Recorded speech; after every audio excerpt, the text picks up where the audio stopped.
আলহামদুলিল্লাহি ওয়াহদা ওয়াসসালাতু ওয়াসসালামু আলা মান লা নাবিয়্যা বা'দা ফাআউযু বিল্লাহি মিনাশ শাইতানির রাজীম বিসমিল্লাহির রহমানির রহিম। সুপ্রিয় দর্শক শ্রোতা, যারা যেখান থেকে দেখছেন সকলকে পবিত্র মাহে রমজানের শুভেচ্ছা অভিনন্দন এবং সালাম। আসসালামু আলাইকুম ওয়া রাহমাতুল্লাহি ওয়া বারাকাতুহু। সুপ্রিয় দর্শক শ্রোতা, পবিত্র রমজান মাস অত্যন্ত গুরুত্বপূর্ণ একটি মাস। এ মাসে এমন একটি গুরুত্বপূর্ণ রাত্র রয়েছে যে রাতে আল্লাহ তাআলা এ মহাবিস্ময়কর পবিত্র কোরআনুল কারীমকে নাজিল করেছেন। যে রাত্রটি সম্পর্কে আল্লাহ তাআলা একটি সূরা নাজিল করেছেন, যে সূরাতে আল্লাহ তাআলা বলেন, ইন্না আনজালনাহু ফি লাইলাতুল কদর, নিশ্চয় লাইলাতুল কদরের রাত্রে এ কোরআনকে নাজিল করা হয়েছে।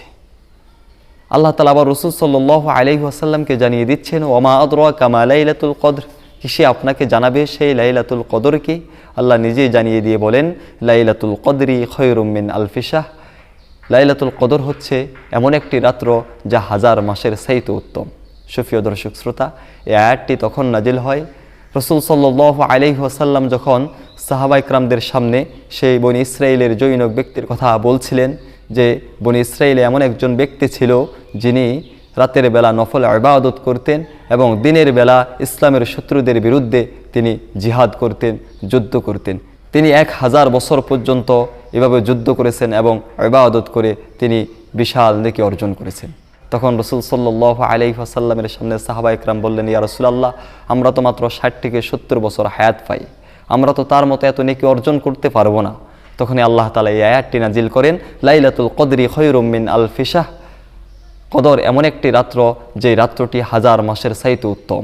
যেই ব্যক্তি এই রাতে ইবাদত করবে, আল্লাহ তাআলা তার আমল নামায় বনি ইসরাইলের ওই ব্যক্তির চাইতেও বেশি নেকি দিয়ে দিবেন। সুপ্রিয় দর্শক শ্রোতা, এই জন্য লাইলাতুল কদর এমন একটি রাত্র।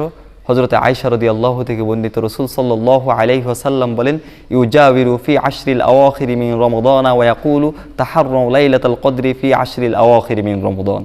হযরত আয়েশা রাদিয়াল্লাহু বলেন, রাসূল সাল্লাল্লাহু আলাইহি ওয়াসাল্লাম রমজানের শেষ দশকে ইতিকাফ করতেন। শুধু তাই নয়, রাসূল সাল্লাল্লাহু আলাইহি ওয়াসাল্লাম বলেছেন, তোমরা রমজানের শেষ দশকে শবে কদরকে অনুসন্ধান করো।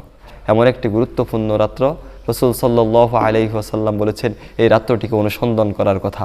আজকে আমরা শুধু 27 রাত্রিকে কদরের রাত্র মনে করি, শুধু 27 রাত্রতেই আমরা ইবাদত করি। শুধু 27 রাত্রতেই যে শবে কদর হবে এমন কোনো শবে কদরের নির্দিষ্ট তারিখ রাসূল সাল্লাল্লাহু আলাইহি ওয়াসাল্লাম বলে যান নাই। রাসূল সাল্লাল্লাহু আলাইহি ওয়াসাল্লাম বলেছেন, হযরত আয়েশা রাদিয়াল্লাহু থেকে হাদিসটি বর্ণিত, তাহাররু লাইলাতুল কদরি ফিল উইত্রি মিন আশরিল আওয়াখির মিন রমাদান। রাসূল সাল্লাল্লাহু আলাইহি ওয়াসাল্লাম বলেছেন, তোমরা রমজানের শেষ দশকের বেজর রাত্রগুলোতে লাইলাতুল কদর অনুসন্ধান করো। সুপ্রিয় দর্শক শ্রোতা, এই জন্য রমজানের শেষ দশকের শেষ 10 দিনের বেজর রাত্রগুলাতে লাইলাতুল কদর অনুসন্ধান করতে হবে, বেজর রাত্রগুলাতে বেশি বেশি ইবাদত করতে হবে। সুপ্রিয় দর্শক শ্রোতা, হযরত আয়েশা রাদিয়াল্লাহু রাসূল সাল্লাল্লাহু আলাইহি ওয়াসাল্লামকে বললেন, ইয়া রাসূলুল্লাহ, আমি যদি সেই শবে কদরের রাত্র পেয়ে যাই তাহলে আমি আল্লাহ তাআলার কাছে কি দোয়া করব?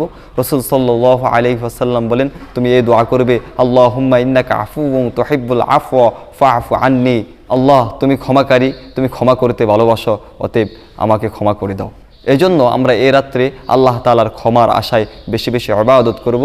তার কারণ হচ্ছে রাসূল সাল্লাল্লাহু আলাইহি ওয়াসাল্লাম বলেন, মান কামা লাইলাতুল কদরি ঈমানান ওয়া ইহতিসাবান গুফিরা লাহু মা তাকদ্দামা মিন যামবিহি, যে ব্যক্তি ঈমান আর ইহতিসাবের সহিত এই কদরের রাত্রে কিয়াম করবে, ইবাদত করবে, নামাজ আদায় করবে, আল্লাহ তাআলা তার পিছনের সমস্ত গুনাহগুলি মাফ করে দিবেন।